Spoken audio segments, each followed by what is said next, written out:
Merci de prendre le rendez-vous de l'actualité sur Eden TV. Mesdames et messieurs, bonjour et bienvenue dans ce journal. Au sommaire, la décision de la réduction de la taxe à l'exportation du soja a été prise suite à la concertation entre le gouvernement et une délégation des producteurs de soja. Vous suivrez l'appréhension du Parti Les Démocrates. C'est à travers un extrait des propos de Guy Dossou Mitope, secrétaire national à la communication du parti de l'opposition. Les faits marquants de la semaine seront examinés par notre analyste politique Peggy Ludovic Dagba. Et puis à l'international, nous parlerons de la grève des enseignants qui occasionne la fermeture des écoles au Tchad.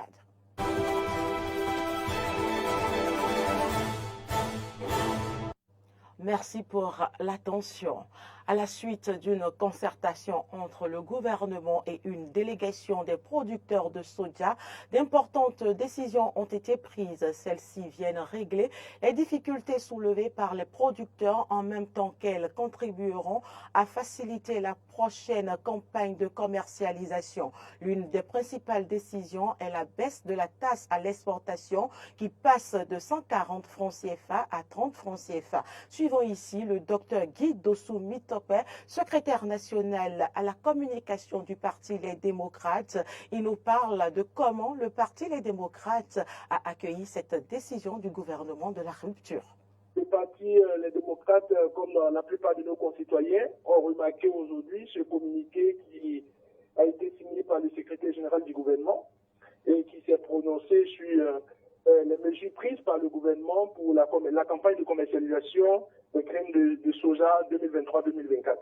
Alors, d'entrée de jeu, je voudrais dire que c'est une victoire. C'est une victoire pour notre peuple, c'est une victoire pour nos paysans, c'est une victoire dans ce sens que, avec beaucoup de regrets, vous avez aussi remarqué avec nous que nous avons vu des tranchées creusées à certaines parties de notre pays.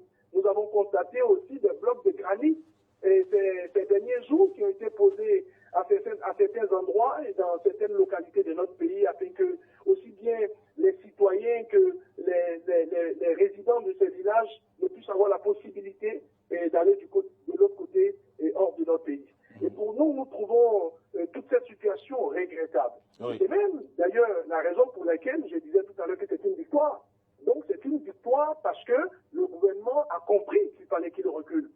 Et donc la reculade du gouvernement est une victoire du peuple, c'est une victoire des paysans, et je dirais aujourd'hui que c'est une victoire de ces députés, de ces parlementaires qui ont décidé de faire la démarche, aller constater je dirais, aller être témoins oculaires de ce qui s'est passé à ces endroits de notre pays. Et je voudrais rappeler que le samedi dernier, 11 novembre 2023, une délégation des députés du groupe parlementaire Les Démocrates a fait le déplacement, plus précisément dans la commune de Dassila, où on a constaté de visu ces pistes qui étaient bloquées par des blocs de granit qui seraient probablement des actions posées par ce gouvernement. Et donc, ne serait-ce que pour ça, nous pensons que c'est une victoire. Oui. Et nous voulons que réparation soit faite, que les tranchées creusées par le gouvernement soient refermées, oui, et que les blocs de granit soient dégagés d'où ça a été déposé. Parce que nous avons qualifié cela d'apartheid économique. On ne peut pas, au XXIe siècle, procéder comme le gouvernement l'a fait à ces endroits de notre pays. Et donc, pour cela, ne serait-ce que pour cela, nous continuons de dire que c'est une victoire. Docteur Guy Mitope, vous parlez de reculade du gouvernement. N'est-ce pas que le gouvernement est à l'écoute de son peuple alors? Le gouvernement a montré en 8 années de gouvernance qu'ils ont la science infuse. Ils n'ont d'oreille pour personne. Et donc, si ce communiqué, regardez bien le numéro du communiqué. Vous voyez que c'est un communiqué numéro 004, je crois. Ils n'en produisent pas tout le temps. Ils n'en produisent pas régulièrement. Cela prouve déjà que ce gouvernement a agi depuis 8 ans comme un gouvernement qui ne veut pas avoir d'opposition, comme un gouvernement qui ne veut pas avoir de contestation. Quand ce gouvernement prend une décision, pour lui, c'est la meilleure des décisions. Il n'y a pas quelqu'un en but de donner qui doit contester cette décision. Et donc, pour moi, ne serait-ce que sur ces faits, je pense que c'est une victoire de notre peuple, c'est une victoire de nos paysans, c'est une victoire du Parti des démocrates. Et là, je le disais tantôt, je disais, le parti, par contre, se réserve tout droit de commenter chaque expression de ce communiqué. Nous reviendrons sur le fond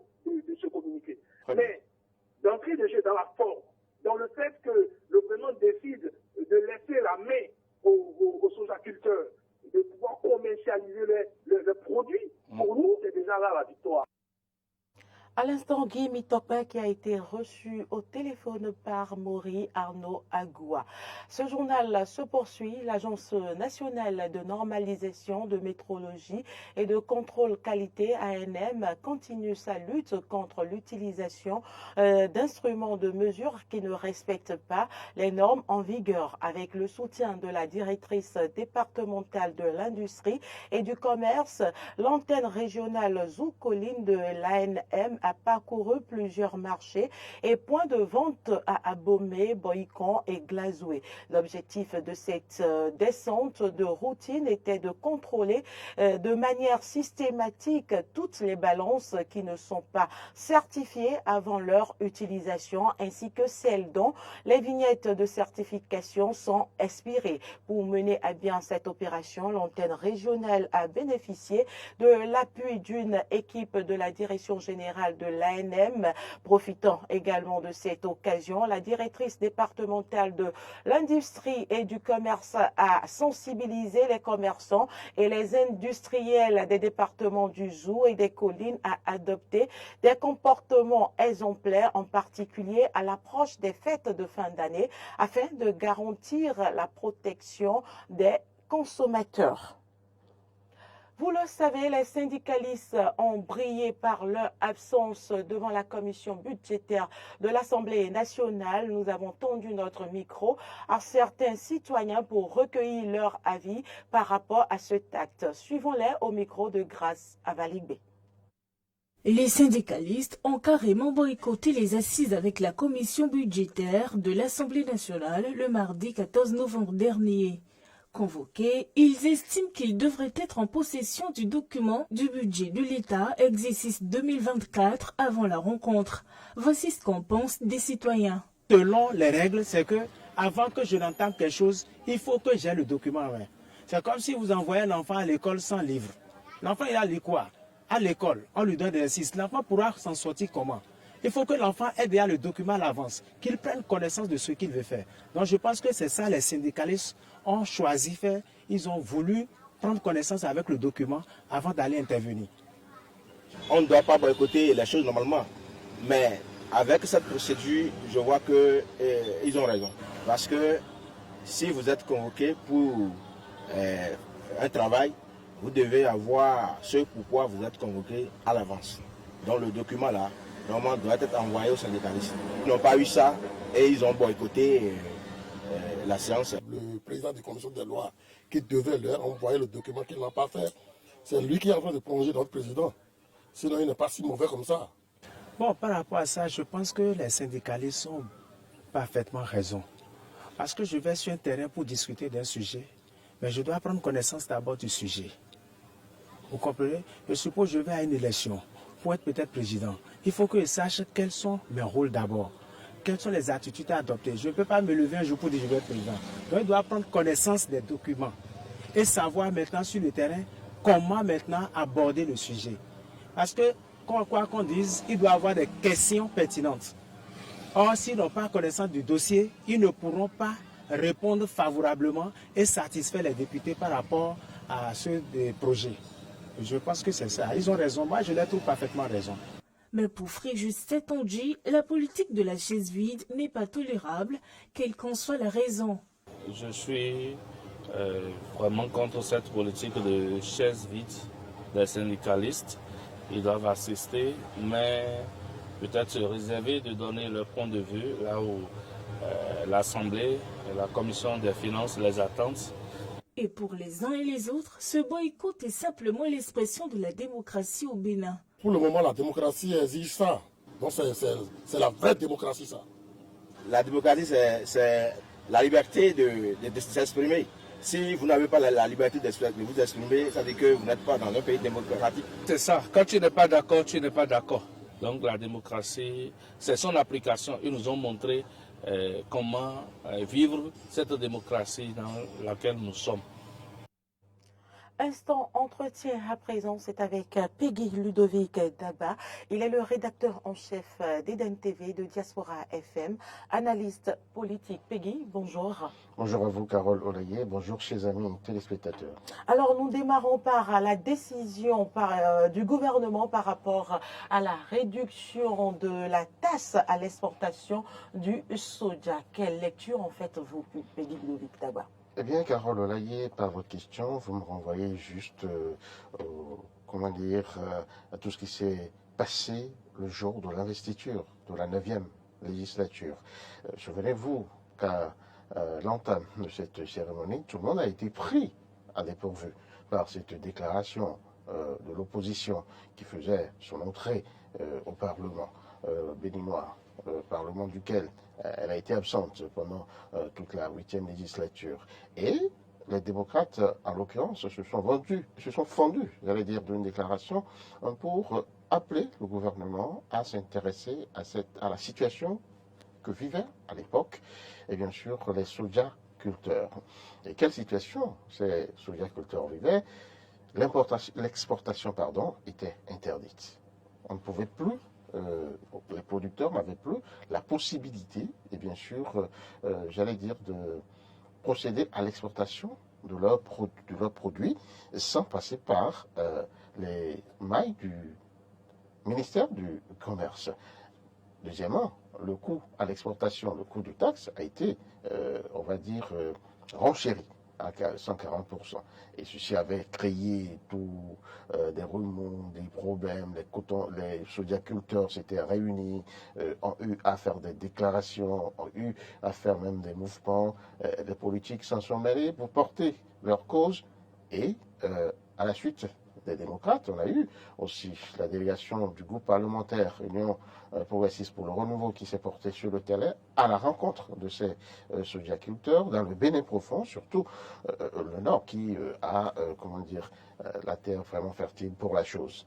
Et à l'époque, les populations leur ont signalé leurs difficultés, on va dire, leur souffrance dans la filière. Je crois que le député Guy Mutopé l'a rappelé dans son intervention tout à l'heure. On a vu même des tranchées qui ont été creusées pour empêcher quelques producteurs qui souhaiteraient prendre par lui-même par des moyens détournés pour pouvoir exporter son produit. Et vous avez vu, ça a été surprenant, ça a surpris tout le monde et les gens se demandaient ce qui se passait. Donc aujourd'hui, c'est quand même heureux que le gouvernement puisse réduire cette taxe à l'exportation et désormais que cette exportation soit libre à travers le port. Le gouvernement n'entendait plus laisser la chose se faire par les cotoculteurs eux-mêmes, où chacun était libre de faire. Je crois que cette balise qui avait été mise à la liberté vient d'être levée et à nouveau, ils peuvent donc désormais procéder à l'exportation de leurs produits. On va dire, donc c'est désormais la fête. Hein. On attend d'avoir les avis de ces cotonculteurs-là dans les tout prochains jours qui donc vont nous dire leurs sentiments. Mais j'imagine que franchement, ça doit être l'explosion de joie dans leur rang, puisque désormais ils pourront s'adorner à leur commerce sans problème.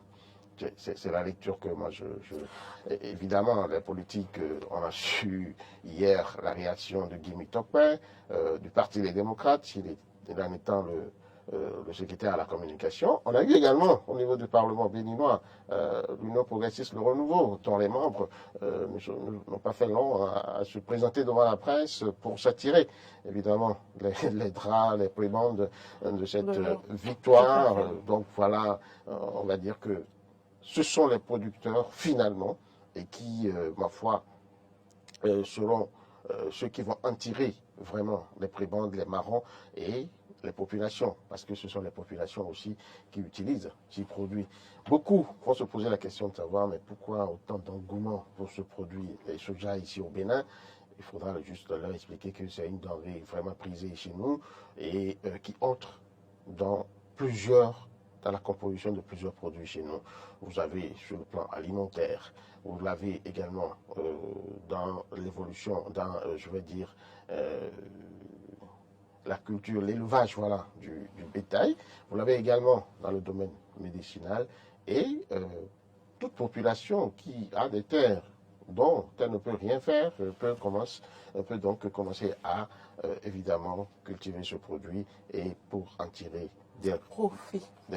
Alors, Boni Yayi ameute la communauté internationale par rapport à l'absence de l'opposition dans les instances de l'organisation des élections au Bénin.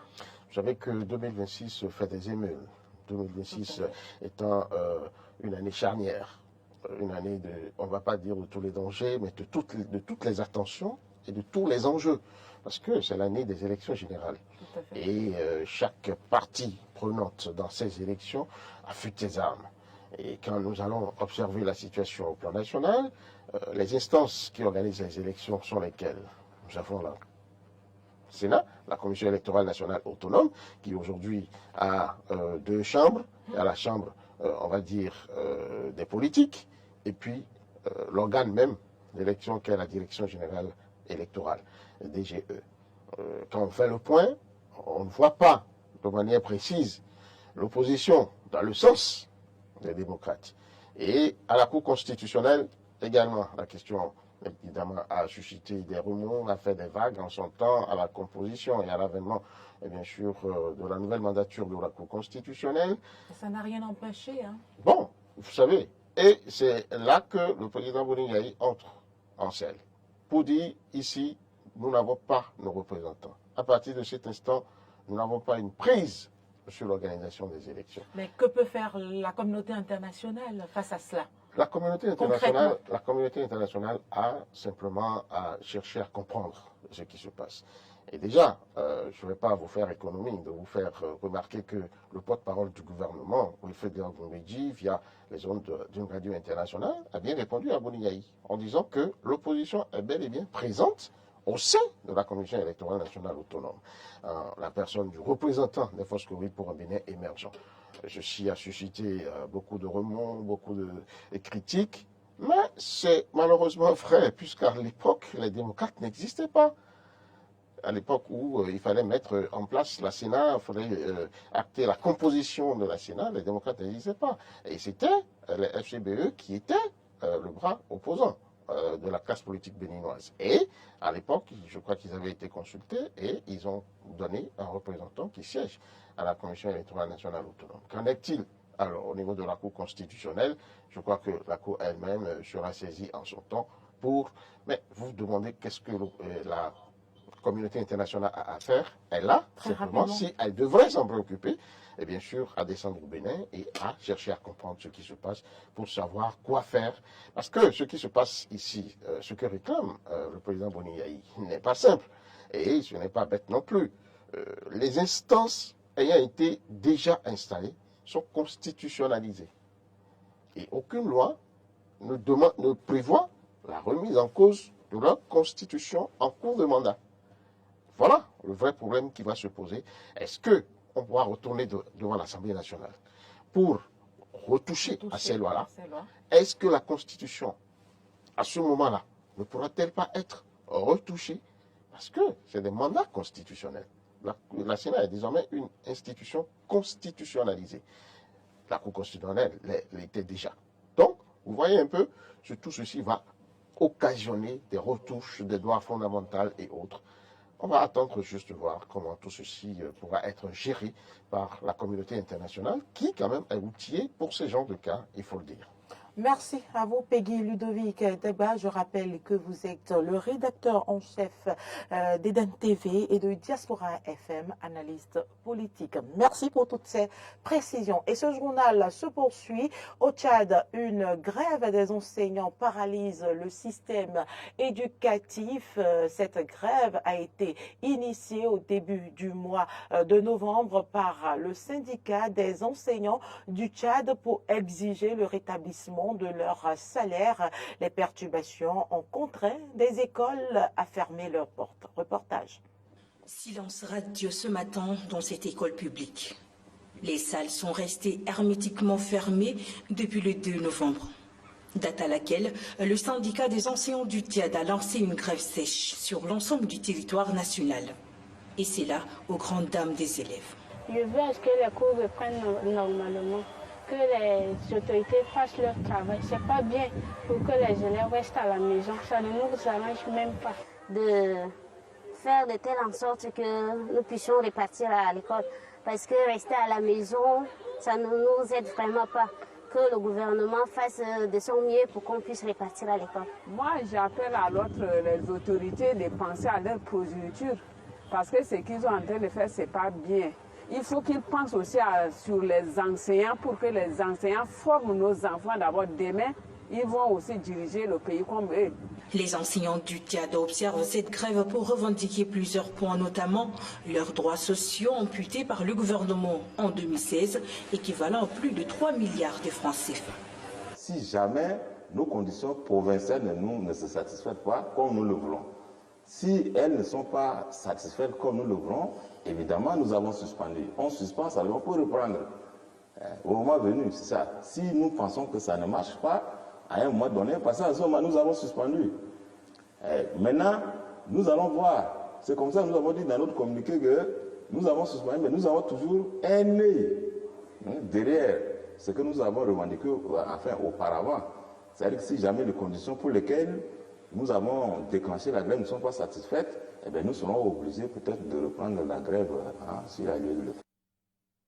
Ici s'achève cette édition. Merci pour l'attention. Les informations se poursuivent sur nos différentes plateformes Facebook, YouTube, Twitter et sur notre application Eden TV Diaspora FM. À très bientôt.